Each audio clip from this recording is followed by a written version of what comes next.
Hi, I'm Steven. I'm finally making a race video for this channel. It took me all season long, but I'm finally here sitting down making it. We'll be checking out the Manhattan Beach Grand Prix of this year. Category 5, baby.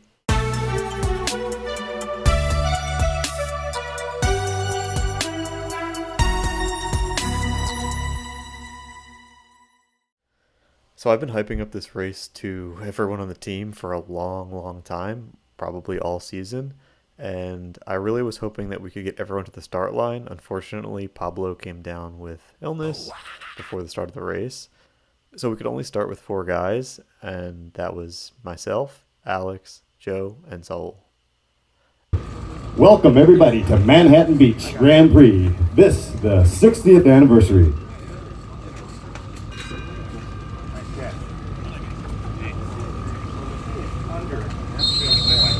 Off and underway, 25 minutes.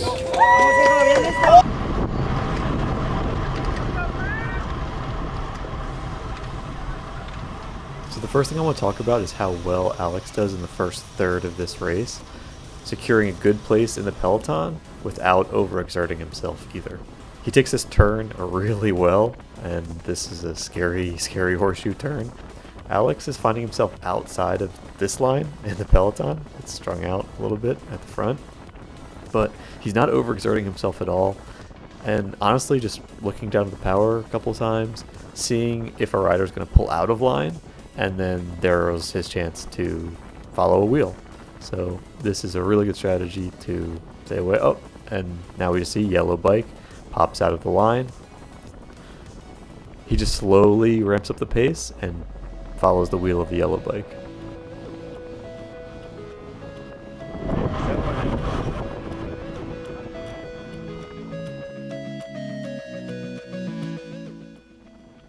But of course, it's not going to last forever. Unfortunately, there's a lot of attacks that are ready to be launched, and when one comes, the yellow bike is gone immediately. But Alex doesn't respond to that move, doesn't respond to the second move, not even the third move when now everyone around him is gone. He waits really patiently, and then we have Joe coming in clutch, calling it out, telling him to go in line, falling in right there, and great job, Alex. Well done. If we skip ahead a little bit, I just want to talk about these couple little moments where I'll call him Blue Bike and to the left Pink Handlebars have some weird little beef going on. They were fighting for this wheel, the rider in black in front. Obviously Blue Bike wins that battle kind of easily, and it's curious to me that Blue Bike is looking around a lot. It's not like he's going to match an attack if someone goes, but it looks to me like he's looking for that. So I think that's really interesting. There is a move that goes off right around here and a couple moves, but he has no intention chasing them, so I don't know why there's a lot of looking around.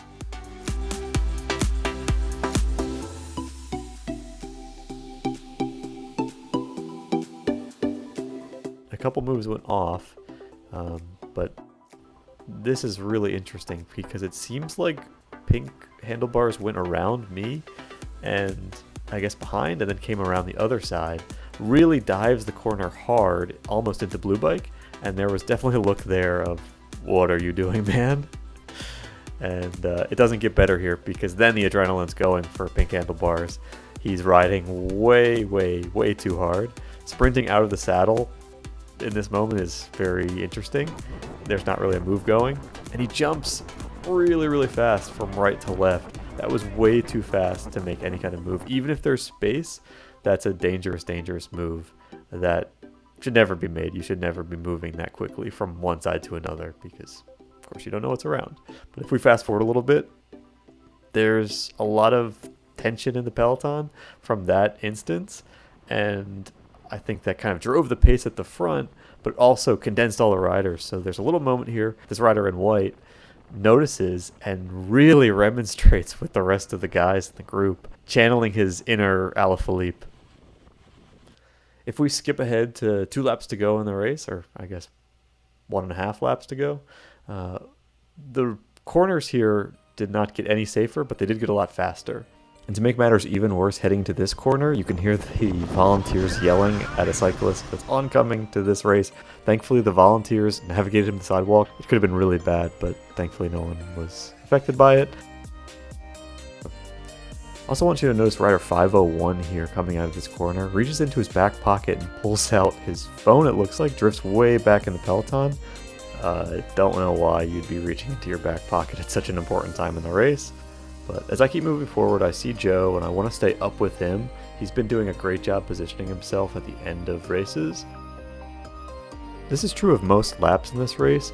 There was a big surge on this downhill, and then once we get to the flat before the finish line, there's always a little bit of slowing in the pace, which is natural because you're going from a descent to flat. But I think the wattage really shows less effort going in. If there was to be a late move, I think that this is a great spot to do it. And number 501, Big Orange's teammate, the other rider from Big Orange, takes this opportunity for a huge move on the left-hand side, and it's basically answered by everyone at the front of the peloton, but no one dares to go with the move. It only is probably 3 or 4 seconds when we get through the line. Lap to go, 1 to go. We got a flyer off the front. Big Orange on the move. And interestingly enough, on the back of the peloton is none other than rider 501 watching this move go on and doing absolutely nothing. So is there a huge benefit to this kind of tactic, sitting all the way at the back while your teammate is off the front? I don't think so, but also it's got to help in some way because there's a lot of motivated chase happening, and if you can sit on wheels at the very back getting a huge draft, then that's really helpful. As you'll see, the peloton really slows down once we bring back the Big Orange rider. Everyone fans out on both sides of the road. I actually come way too close to the Big Orange rider. I feel bad about this move. Meanwhile, Joe realizes that the pace has slowed down and he's yelling at people to go. Immediately I look over to the left-hand side. Rider 501 is right there. There's an interesting move here where the two riders in front do a little fist bump. I'm not really sure why. The only thing I can guess, I've watched a couple times now, I think they're just friends. That's kind of a lame guess, but hopefully it's nothing more sinister than that.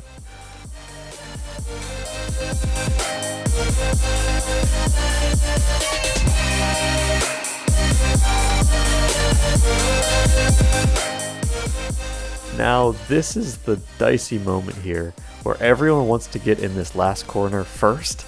So we're going really wide, maybe 5 or even 6 wide into this corner, which we know from past experience is really dangerous. And everyone's still kind of fighting for not necessarily a wheel because no one trusts anyone's wheel, but they're fighting for position at least. And this is where everyone's going too fast once this goes downhill. And also, if I slow it down just a second, you'll see this rider in blue is taking the corner a little bit too fast, hits this little bump at the very edge of the corner where the crosswalk is, collides into Joe's back wheel, and then Joe nearly dominoes into the rider next to him in gray. Somehow he keeps it up. The rider next to him rides to the sidewalk, and now I have a real panic. And now I'm really panicking because I just witnessed a crash. I see Alex on the left, Joe on the right. Maybe I can follow the orange bike. I know Joe's going to want to launch an early sprint, but I didn't know how early it was going to be or whether I could even follow that strength. I'm already hitting basically my peak wattage of a sprint, but I choose to try to follow him as best as possible while seeing if anyone gets on his wheel that I can follow and mark a counterattack. As we're getting down this descent, there's no way to really get a decent separation. We bring back the rider who's just a couple bike lengths off the front, and then Joe is gone. He's going for the sprint, his head down. Joe has a really good space here, but I get on the left of the peloton just to hold them back, but 501, the second Big Orange rider, who was on the back of the peloton in the last lap, goes for it out of the saddle, then gets down, and then there's one bigger burst where he gets in the slipstream of Joe right here with 50 meters to go. And Joe, I'm crushed for you still, dude. It's been over a week, and I can't believe that you got passed with 50 meters to go. It's very, very sad, but we know that you have massive watts. It was the most inopportune time to attack. when you got slowed down so much by someone hitting your back wheel. All I can say is keep your chin up. You will win a race eventually. This just wasn't your day.